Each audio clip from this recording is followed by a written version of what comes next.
Henry Washington. I'm glad you come to our event once a year at least. Yeah, it's We, fun. we don't cross paths very often. But I'm excited, man. I think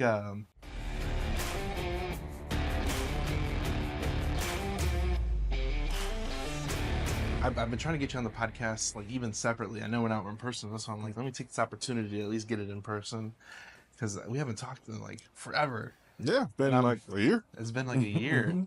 So one thing you did in your presentation is you're talking about how the market's shifting a little bit and you've kind of adapted. Um, we've pivoted. I mean, we're still doing the same thing in our business, but it's kind of there's a little variation. What have you noticed on your side that's changed a lot in the last like 12 months? Because I think there's been a lot that changed. Yeah, I mean, financially, things have changed, but the fundamentals are still the same. Mm-hmm. It just depends on what your risk tolerance is and what your exit strategy is. And so, since we are traditionally going to do buy and holds and fix and flips, the market is either better for one than the other. And Yeah. so, this year, we've done a lot of fix and flips because prices have remained fairly high. Yeah. And so I can flip a property and make a profit easier than I can buy a property and get Cash flow. cash flow. Yeah. And so we've just been doing that, capitalizing on the flips when the opportunity is there, still keeping them if they're in great neighborhoods and they're great long-term holds. It's just I'm not expecting to make money in year one right now on a buy and hold. And so we've bought several properties this year. We've probably bought 30 doors this year. Really? But the majority of them aren't making a ton of cash flow off the top. They're making a little bit. They're paying for themselves. They're making a little bit of cash flow. And then I'm able to do cost segregations because I'm typically buying properties that are already active. So I'm not Okay. having to go and do a complete gut job rehab before I can rent it. That saves a So, lot. so I can get the tax benefits. and so I guess the point is I'm buying properties that make money as they sit, or at least pay for themselves. And then as I get tenant turnover, I can do a light renovation and get rents closer to market. So cash flow comes a little later. So are you coming from like tired landlords, most of those opportunities? Most of them this year, yeah, they have been. They've been either tired landlords or landlords that were looking to, monopoly up. So I'm buying their small houses that they're selling to go and buy their hotels. Yeah. Okay. Yeah. That makes sense. Yeah. Now I know you use a lot of like bank financing. Did that tighten up your restrictions or No. and it changed the rates a little bit and that was it? Yeah, the rates have gone up, but when you think about small local banks, like they have to lend to local businesses and they typically have a sweet spot that they like. So you got local community banks who only like doing large scale multifamily deals. Like that's their bread and butter. That's where they like to lend. On the same hand, you've got commercial lenders who like to lend on small single family and small multifamily because it's a safer asset. And on the other hand, you have some banks who were into larger multifamily and commercial who are now trying to balance their loan portfolio or hedge their risk by getting more into lending to single and small multis. And so the lending is still there. You just have to go have a conversation with the bank and understand what their comfort zone is and what they like. And if you're buying the thing that they like and you're buying it at a good discount, they're going to lend to you. Did they actually increase volume because of the tightening up and they stopped lending to other people?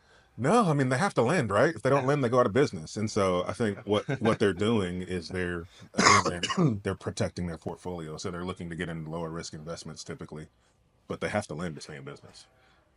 No matter what the rates say, they gotta lend. Yeah, they got to lend, or else what are they going to do? So one thing you mentioned in your presentation, which I love, is that you started picking up houses with lots. When did that iteration come, and who's to thank? 'Cause I'm hoping it's me. I'm hoping I can take credit for this. No. Unfortunately, it wasn't you. But 'Cause I've been preaching this for years. yeah, no, I've done this a few times just by happenstance. And Accident? I was like, we buy a house, and they're like, well, we have here's a house, but we have the extra lot, and it come with it. And so I've done land deals, and every land deal I've done has been because I got free land, right? And so it's not even a bad way to get land. no, it's great. It's great. And so I just was like, well, what if we like strategically market for that so that you're more intentional about finding them? Yeah. And so, I mean, I've probably done in the past 2 years, maybe 10 or so deals that came with extra land. It's so funny because like literally I teach my students how to find those. Yeah. Because I'm like, I know the value of the land, not really more than the house because I'm not a house guy, but if I can get the land and I know what the value of the land is, if I can, I know that house is worth at least X, Yeah. it's worth it. Yeah. So I've been targeting stuff, and even with us, with Texas, you get 10 acres or more. So I'm looking for houses with 10 acres or more because I can just cut it off. Yeah. 20 acres. If it's 20 acres with a house, boom, cut it in half. You have a house 10 acres, then you have 10 acres by itself. Yeah. And it's the same play, but it might be all together packaged, Yeah. at least for us, but we can still cut that 10 acres off and still monetize it. Yeah. So it's very similar, but man, and this is one of the things I think if you do enough deals and you're like, hey, I'll take the extra thing, it's part of negotiation, Yeah. and then you get it and you're like, okay, that makes sense now. Yeah. That makes sense. Um, I think one of the things I love about I think all the speakers from yesterday they were all talking about like the the allies that people they work with in their market Hmm. that you teach because everybody wants to experience, and you're teaching people in your local market to find deals Yep. in your local market because it comes back to you Yeah. I mean, essentially. Not every deal, but every once in a while you can pick one off here and there, and oh, well, that's what. everybody's buy box is a little different, and so yeah, I may compete with some of my students um, for deals, but for the most part, we don't.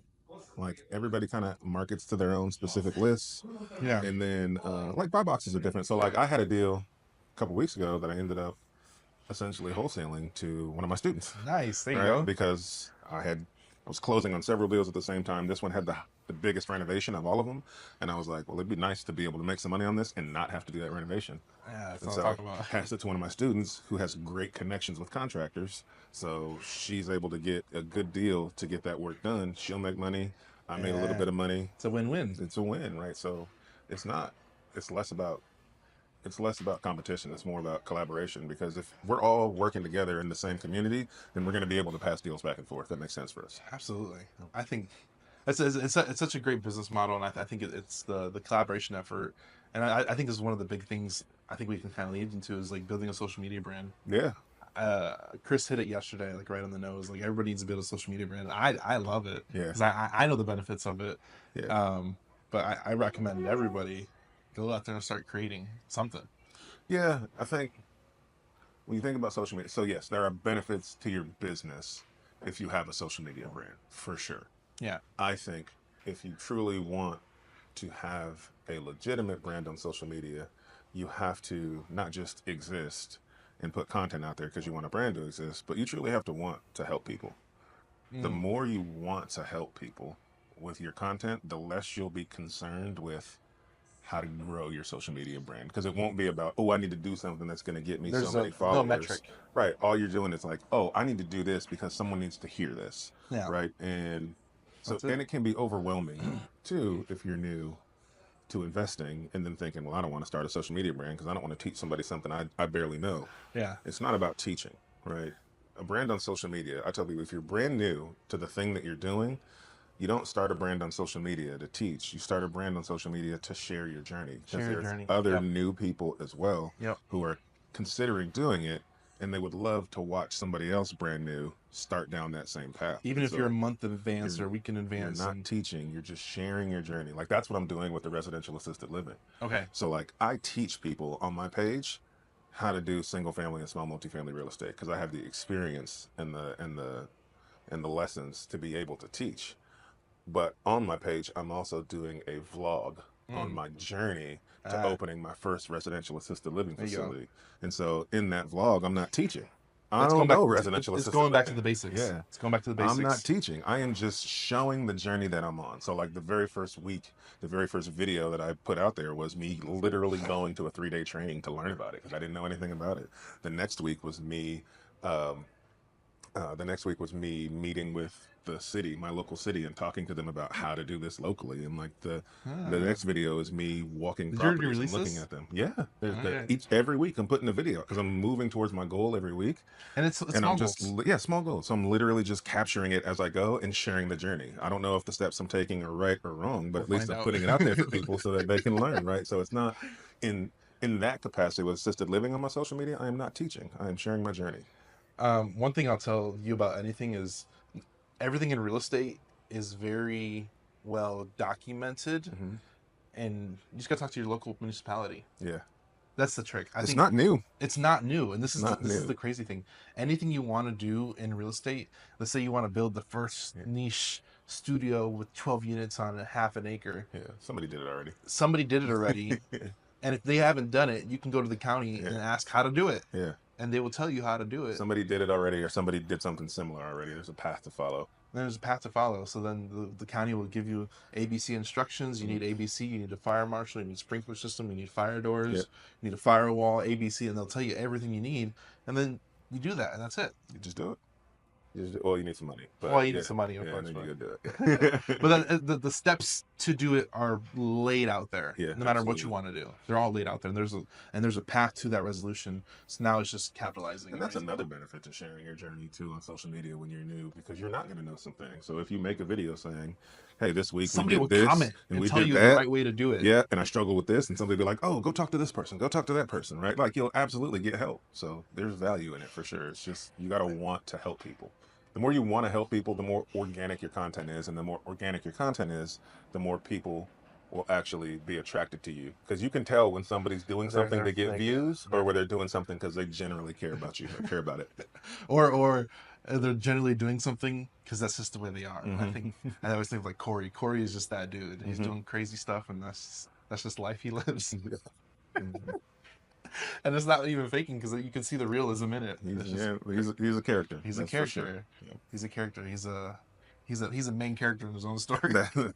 As we all should be, right? Like, do you? You shouldn't be afraid of who you are Yeah. and your mannerisms and what people think of you. And I think as we do stuff like this, you get thick skin because Mm-hmm. people will mock and make fun of you, Oh yeah. and it's gonna happen. I'm like, yeah, bring it on. Yeah. I need more haters. That's right. Haters is what I'm doing. I know I'm doing something right. You know, If people care that much about what you're doing, then you're doing something that you're doing people want something to right. see. It's motivating. You know, Yeah. it's motivating the more haters you get. But what when to give people like refresher, like when did you actually start, like you made a point to like start creating in general? And Right after I bought, well, yeah, right after I bought my first property. really, it's been that long? Yeah, I mean, I didn't plan on it being what it is. Like, I bought my first property No one and does. it was so life changing Yeah. that I just like so had a panic attack because I wasn't making enough money in life. Uh-huh. 90 days later, bought my first house and then took out a HELOC and had access to 25 grand. So I had a house that was paying for itself. I didn't pay any money for the house. It was paying for itself, paying me, and then I got a HELOC and had access to 20 something thousand dollars. Like, that's crazy in 90-day span. And so I was like, there's got to be more people who are in a tough financial situation who have no idea that they can do this. And Uh, so I just was like, I felt like God wanted me to share it with people. And so I didn't know what to do. I just started posting pictures of what I was doing. That was it. how long ago was that? 2017. 2017. Okay. Yeah. I mean, you can literally scroll back on my page and go all the way back and see like the first post I put up. It was just like before and after pictures of houses we were looking at. So overnight success. Yeah, exactly. 2017. Exactly. Yes. Yes. No, I think everybody wants results now, and they're afraid of the time it takes to get to where you want to be. Yep. And I think if you make a decision just to, you'll get there when you get there. Yeah. It could be 4 years for Henry, and it could be 10 years for me, and that's okay. Yeah. Absolutely. And that's okay. You gotta be okay with dealing with it. I always tell people is that um, I think I do want a bigger audience, but I'm glad I'm going at the pace I'm going at because maybe I'm not mature enough or Yeah. emotionally mature to handle that thing. But I know it's coming. But I need to go through these growing pains that I'm going through right now. Yeah. You know, so it's exciting, and I feel like everything's gonna come in time, and I'm okay with that. That's for sure. Everybody's time is different. It's hard not to watch other people in the space and see Yeah, their success and feel like you should be a part of that or you should have something similar. But everybody gets what they get in the time frame when they're they're supposed to get it. Yep, That's a fact. that's the main thing. You And don't. The worst thing that can happen is that you get something that you think you want and you're not ready for it ooh, because then because you squander it, you squander. you mess it up. Yeah, I think. I mean, I think about my wife. Like, if I would have met my wife any sooner than I met her, Uh-huh. I'd have screwed it all up. I Dude, wasn't ready. I agree with this. Okay, I agree with this because I was immature. Yeah. I was immature. And my wife is younger than me, and she was more mature. But when I met her, I was like, I don't know. She has something that I need, and I did not want to squander this Yeah. opportunity. Yeah. Yeah, dude, I was not ready for her prior to when I met her, and all of the things that I went through was God preparing me for that. for being able to have her and keep her, and have the honor and privilege of being able to be responsible for her. Like, if I would have met her any sooner, I would have lost it, man. You would have lost it. And So I think a lot of people, I think, I think a lot of people have regrets over that too. yeah, A lot of people have regrets over that. I don't have any regrets over that. I think it was perfect timing for me too. and if you think about it, like if you're somebody who feels like you missed or lost an opportunity, well, maybe you did, but also maybe you were supposed to.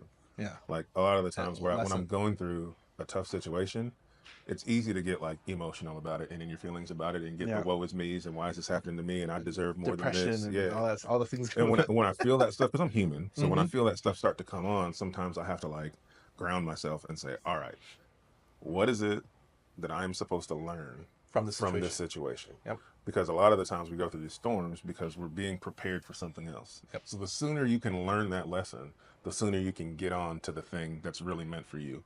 And so if you're in that boat, whether it's in a relationship or whether it's in your career or whatever it is that you're struggling with, like stop worrying about what you're dealing with and start asking yourself and praying about like what's the thing I'm supposed to learn, Yeah. and open your eyes, because what that does is it's a mindset trick. Yeah. It's what that does is it takes your brain out of a state of it's really not helping you. Your brain's not helping you solve any problem when you're Yeah. in the woe is me's, Yep. right? But when you stop and you tell your brain You get perspective. to pay attention to what's happening and help me find what I'm supposed to learn, you've just turned your brain on to help you start to look for things. And then now you'll start to see and hear things differently and you'll find the lesson and then you can move on. Like, I talk about this in my talks all the time. That's how I started to invest. I didn't know how to invest, but I just told my brain that I was going to be successful, even though I had no idea how to do it. I had bad credit, I had no money. But once you turn your brain onto it, you start to hear things. You'll overhear a conversation or you hear something on the podcast and go, "Oh snap, that's it. That's what I need to be focused on." Right? It's Mm-hmm. the I don't know what they call it, but it's the red truck theory. Perception. Right. Perception and Every time you buy a new vehicle, you didn't know that you never saw more of those vehicles until the day you drove it off the lot, and now everybody and their mom has one, right? And there's no more of those than there were the day before you bought it. Your brain's just now turned on to the idea that they're existing, and it picks up on them. So do that to your brain for learning lessons, and you'll. how do you get in an environment to be open and perceptive to receive new information, in your opinion? Um, the same thing. Like Is it your family, friends? Is it you, if you wanna what you if you consume? wanna learn something new, right, then you need to set yourself up to be able to learn something new, right? So if it were me and I was doing this all over again, first things first is make a decision that you're going to learn that thing, right? And write it down 3 times every morning. If you wake up in the morning and the first thing you write down is like, so let's say you're going to do real estate, just say, I will be a successful real estate investor. I will buy one rental property in the next X amount of days. If you wrote that down 3 times every morning, all you're doing is telling your brain what's going to happen and to help you look for the things that are going to help you get there. That's step one. The second thing I would do is to remove everything that wasn't associated with that goal from like my social Ooh, media feed. there you So go. You what I reset it. did was I started a social media page, Ooh, I like that. and then I only followed people in the financial or real estate space so that I didn't have anything else on my feed.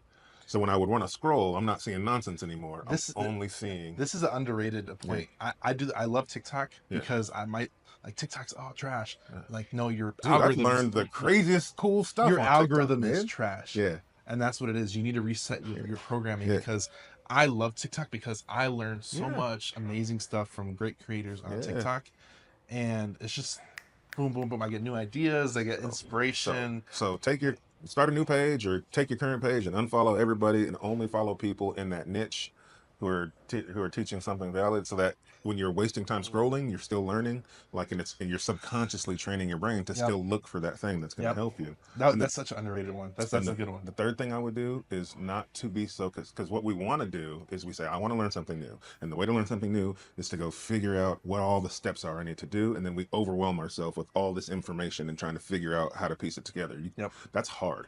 What's easier is just to say, you tell yourself, I'm going to do X. Here's when I'm going to do it. Create. So what you're essentially doing when you do the thing we talked about on social media is you're surrounding yourself with successful people, but you're doing it virtually. Virtually, yep. So now do the same thing in person. right? Think about the people you spend the most time around and be super intentional about finding people who are good at the thing that you do. So the thing I did was I just went to every meetup, real estate meetup I could find. I went to every meetup, like religiously, consistently. I didn't know how to do anything, but I figured if I'm around people who are doing it, I'll start to understand what's possible. Because my brain is telling me, Mm. my common sense and my logic is telling me this is impossible. I have bad credit. I don't have any money. Why would buying houses be the solve for me having bad credit and no money? That sounds stupid, right? But it's absolutely what needed to happen. And if I would have followed my logic and common sense, which tells me that's dumb, I wouldn't be where I'm at today. So instead, get the logic and common sense. Like, don't worry about that. Go surround yourself with people who are doing it. And then the thing that you think is illogical or impossible seems a whole lot more possible when everybody you associate yourself with on a daily basis is Is already doing it. doing it. Yep. I talked to an investor. We interviewed him on a podcast one time. His very first deal was like a 200 unit apartment complex. Very first deal, never done a real What? estate deal before. And so we were like, well, what made you buy a 200 unit apartment building? Most new investors, they buy a single and then they buy a That's duplex insane. and then they buy a small multifamily and then they move on to a big multifamily. Like they work their way up. Why did you start there? And he was like, all my friends buy apartment buildings. I didn't know I wasn't supposed to do that. Right? He says, I had no clue I wasn't supposed to just buy an apartment, but everybody around me was buying apartment buildings. So that's what I did. So he didn't have the mental block that we all have that Yeah. tells us you can't start with step D. You have to start with A, B, C, and then get to D. He didn't have that. His step D was his step A in his brain. I think I think, man, your environment controls where step A and D are. Mm-hmm. And I grew up in a very poor, not very poor, my dad made good money, but we didn't have everything that other kids had growing up. Mm-hmm. I tell people I didn't have everything I wanted, but I had everything I needed. I had, Yeah. right there, that's it. That's it. I have everything I needed. And a lot of And people, most of what I wanted. I had a pretty good I did life. too. I did too. But I Yeah. think a lot of people might handicap themselves because like I never owned a Game Boy my whole life. Yeah. And everybody I knew had a Game Boy. When I was a teenager, everybody had cell phones. Yeah. And cell phones were coming out, and mom's like, "Just use the kid next to you that has a cell phone." Like to them it made sense, and I'm like, "I don't have a cell phone. You Yeah. gotta pay your own bill." I'm like, Right. "Oh man, I don't have a job. I'm 15, you Right. know." Right. You weren't doing land deals at 15? No, Yeah, no, I missed that opportunity. you I loser. I regret You not loser. buying land in 2010. You know, it's been hard, rough journey. You know, Right. but I think a lot of people they handicap themselves based off of their environment, Mhm. and it's literally a mindset problem that they have to mind hack their brain to start at a different level, and you Mhm. can skip all the steps.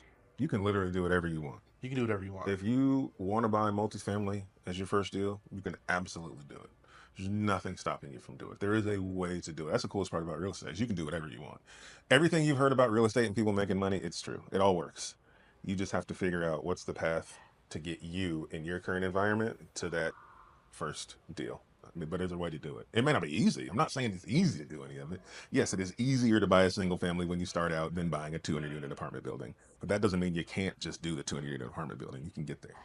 I heard a story a couple years ago when I first started that a couple they were doing houses that no luck at all, and they ended up doing multifamily. They ended up negotiating a seller finance deal with like a 50 to 80 unit apartment Mhm. complex with no experience, Mhm. 100% seller finance, no money out of pocket. Yeah, I'm like, what? yeah. You And you find walk into cash flow like that? you find the right seller in the right situation and build the right relationship. That's absolutely possible. And after I heard that, I'm like, okay, you can do anything You you can do want. whatever you want, man. You can do whatever you want. You can do whatever you want. It ain't gonna be easy. It You ain't can gonna do be whatever easy. you want. Ain't gonna be easy. It's not supposed to be easy. I think the hard part is what makes it fun. Yeah, yeah, yeah. It's the journey. I think that's what a lot of people talked about yesterday. Is like you gotta enjoy the journey because we get so goal focused Yeah.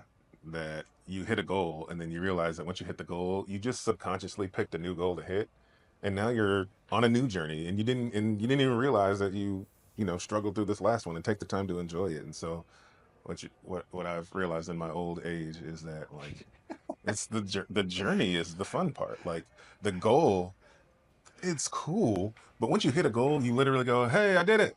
What's the next one? and then you move on. Like the goal is not the cool part. Like you can enjoy the journey for months at a time, and then once you hit a goal, you celebrate for 30 minutes, an hour, a day, 2 days, and then you're on to the next goal. Like enjoy that journey. One thing that we've been fourth annual event just completed, and I always joke around like I told Anthony we're gonna do this every year, whether it was just me and him show up or Yeah, like I don't care who shows up. yeah, I'm still gonna run the play. I think it's the consistency and yeah. it's been fun doing it. It really has. We've kind of adapted from like a 2 day, 2 half days, and then we did 1 day, Mm. and we kind of did it in different parts of the states.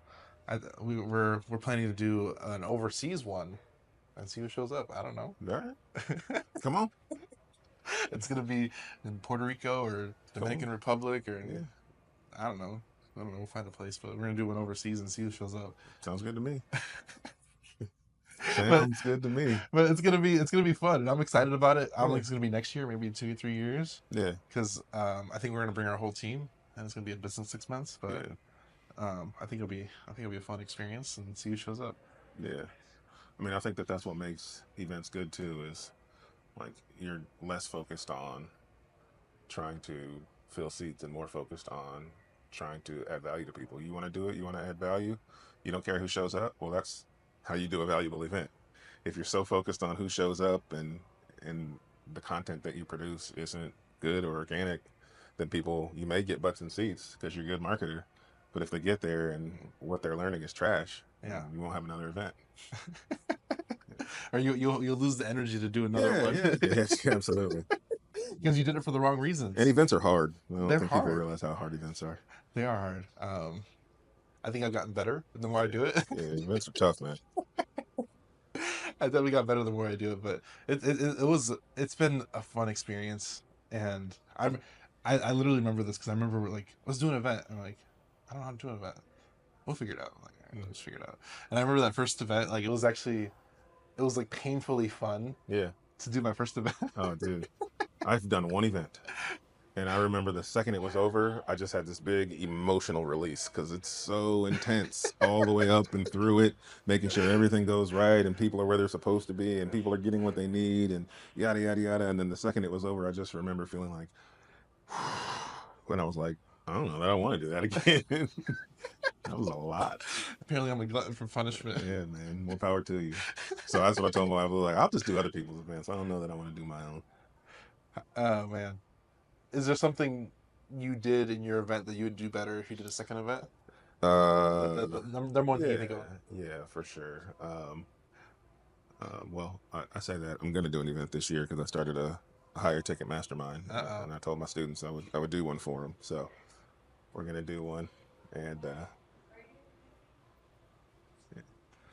We're and recording. Bye, Joyce. bye. Thanks Take for care. coming. Thank you. Yeah. I mean, we learned a lot in terms of like how to market it, how to price it. Like we didn't know anything. We were just throwing stuff together. How much money did you lose? Maybe about 5 grand. I think we lost 20 our first event. Yeah, yeah. I mean, you, people say that you do. You typically are gonna if like a break even event is a solid event It's a solid event if you break it. because you monetize your events well after the event. Yeah. It's not about the Day, money you day, make day day one. one, day two. Like, Yeah, it's not about that. it's the names, email addresses you capture and continue to market to. You'll make your money from your event in the long term, but in the short term, they cost money. Um, I don't know if you heard, but from last year's event, one of our speakers that spoke with the last year event, he brought us $2.5 million of deals Yeah, amazing. from one of the speakers. That's dope. That is dope. We had $1 million a week because of that guy That's amazing. from the event. I think we lost money last year's event, but we make it up in the long run, like you said. You lost money last year's event. You had a free venue last year.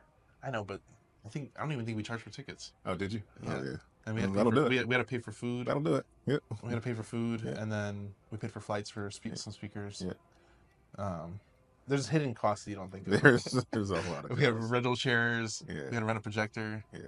I think we bought like new marketing materials. The banner that we used again. Banners are expensive, man. They're expensive. Yeah. But with that, we got year 2 out of it now. Yeah. Right.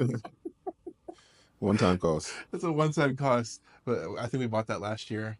There's just a lot of like hidden costs. Yeah. Hidden costs. I think we had I don't know. Events are fun. It could be very disheartening. Like it's like you ever have a birthday party as a kid and no one shows up, Yes. and then Yes. okay, Yeah. so I have a similar situation. I remember this is me getting vulnerable. I was a teenager and I told my mom I wanted a birthday party, and she's like, okay, we'll set it up and you invite all your friends, whatever.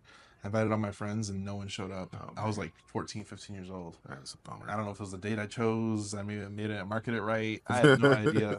And my mom made a bunch of food and Oh, it was just bummer. terrible. So I had like whiplash from that. Oh Like, man. I'm gonna do it on a bigger scale and see who shows up. Well, you've had people in a full room every time I've seen it, so. um, but like I think about that. Like you have to like overcome those, and I'm sure not everybody has those stories, but Mhm. some people do, and I hope that inspired you. My pain is your pain. You know? We're all in this together. Everybody's got trauma, man. We all got trauma. Everybody's got trauma. What time is it? I don't know how much time we got left. My Uh, phone's over there. it is 11:55. Oh, we gotta go. All right. Thanks for listening, guys. Great I, talking. I meant to tell you to look at the clock earlier because we gotta go. We gotta go to lunch. All right. We'll see you next episode. Thanks, guys. Hey, if you have any deals you'd like to submit to the Hive Mind and our team, go to hivebc.io. That's actually the Hive Buyers Club. Submit your deals and we can hopefully dispel your deal for you. Have a great day.